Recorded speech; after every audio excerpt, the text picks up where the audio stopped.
بسم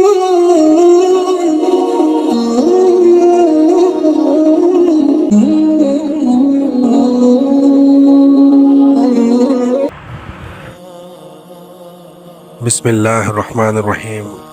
السلام علیکم ناظرین کرام، کیا آپ جانتے ہیں موت کے کتنے مراحل ہوتے ہیں؟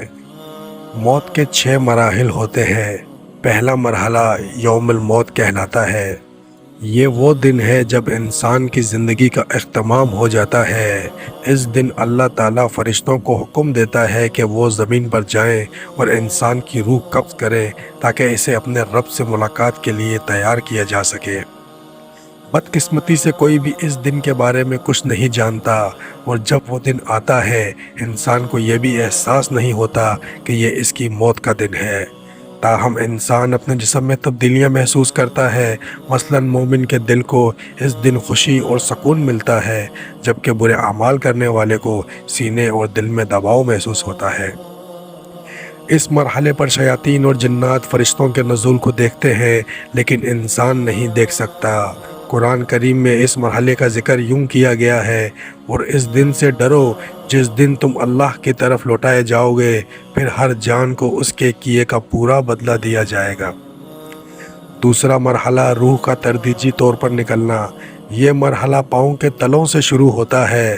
روح آہستہ آہستہ اوپر کی طرف بڑھتی ہے، ٹانگوں، گھٹنوں، پیٹ، ناف اور سینے سے گزرتی ہے، یہاں تک کہ وہ ایک مقام پر پہنچتی ہے جسے ترقی کہا جاتا ہے۔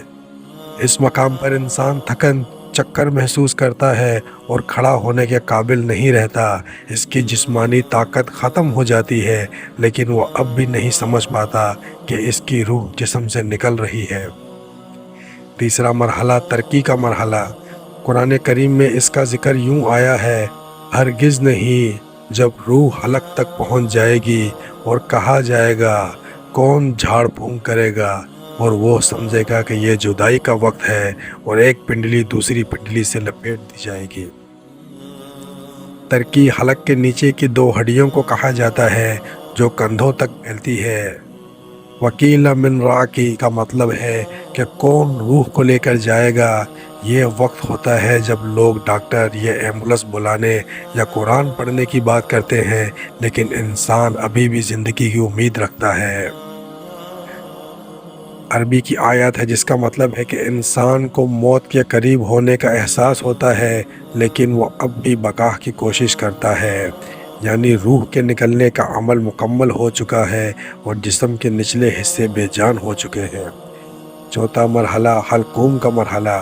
یہ موت کا آخری مرحلہ ہے جو انسان کے لیے انتہائی مشکل ہوتا ہے، کیونکہ اس کے سامنے پردے ہٹ جاتے ہیں اور وہ اپنے ارد گرد موجود فرشتوں کو دیکھتا ہے۔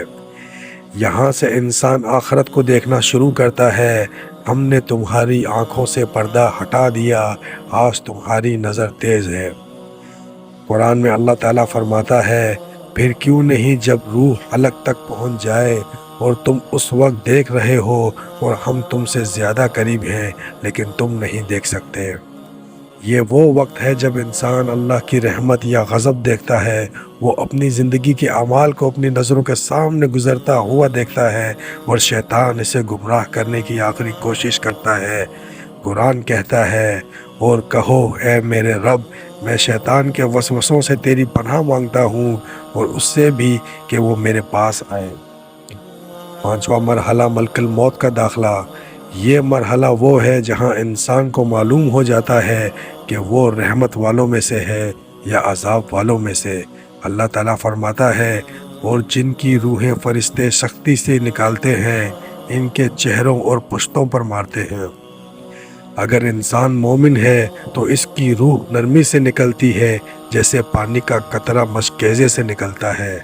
اللہ فرماتا ہے، اے اطمینان والی روح، اپنے رب کی طرف لوٹ جا، وہ تجھ سے راضی، تو اس سے راضی، اور میرے بندوں میں شامل ہو جا اور میری جنت میں داخل ہو جا۔ چھٹا اور آخری مرحلہ یہ مرحلہ وہ ہے جب انسان کی روح مکمل طور پر جسم سے نکل جاتی ہے۔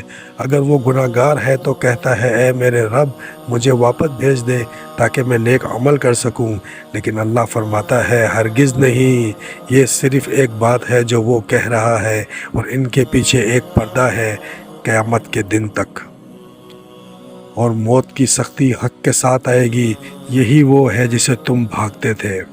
یہاں مومن کے لیے جنت کی بشارت ہے جبکہ گناہگار کے لیے عذاب کی وعید۔ ایک مفسر سے پوچھا گیا کہ لوگ موت سے کیوں ڈرتے ہیں؟ انہوں نے جواب دیا کیونکہ تم نے دنیا کو آباد کیا اور آخرت کو برباد کر دیا۔ اے میرے اللہ ہمارا آخری خاتمہ دین اسلام پر فرما، آمین یا رب العالمین۔ ناظرین کرام، امید کرتا ہوں آج کی یہ ویڈیو آپ کو پسند آئی ہوگی۔ ویڈیو اچھی لگے تو ویڈیو کو لائک کریں، چینل کو سبسکرائب کریں۔ مزید ایسی ویڈیوز کے لیے ہمارے چینل اسلامک انفارمیشن کو سبسکرائب کریں اور بیل آئیکن کو ضرور پریس کریں تاکہ ہماری ہر نئی آنے والی ویڈیو کا نوٹیفیکیشن آپ کو بر وقت مل سکے۔ ملتے ہیں اگلی ویڈیو میں، تب تک کے لیے اللہ حافظ۔